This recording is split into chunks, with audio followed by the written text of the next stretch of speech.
एक बार एक आदमी को तितली का एक कोकून रास्ते में दिखा।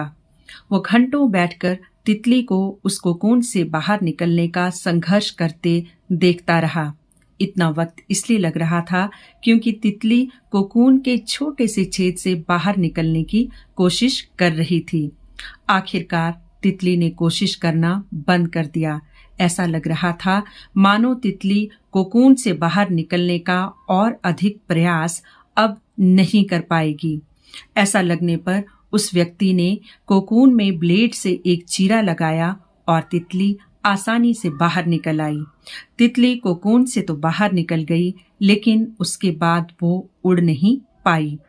जिस व्यक्ति ने तितली को कोकून से बाहर निकालने के लिए कोकून में चीरा लगाया, वह दयालुतावश यह नहीं समझ पाया कि तितली को कोकून से बाहर निकलने के लिए वो संघर्ष अत्यंत आवश्यक था, क्योंकि संघर्ष के दौरान तितली के शरीर में मौजूद एक प्राकृतिक तरल पदार्थ बाहर निकलना था, जो उसके पंखों पे पड़ना था, जिससे वो उड़ पाने में सक्षम हो पाती। लेकिन ऐसा नहीं हो पाया।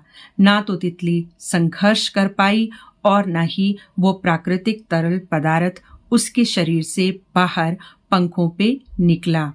तितली कोकून से तो बाहर निकल आई, लेकिन वक्त से पहले और अपने हिस्से का संघर्ष किए बगैर।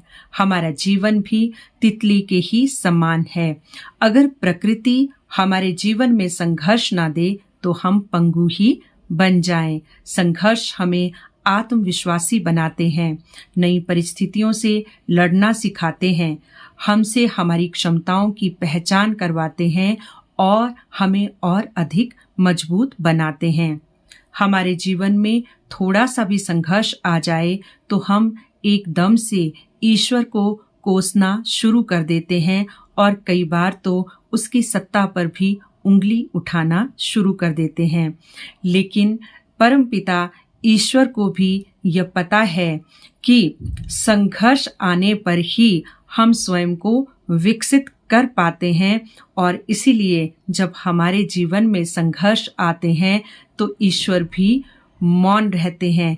इसलिए जीवन में संघर्ष आए तो डटे रहें और स्वयं को विकसित करें, अपनी क्षमताओं के साथ आगे बढ़ें और एक नई उड़ान भरें। नमस्कार।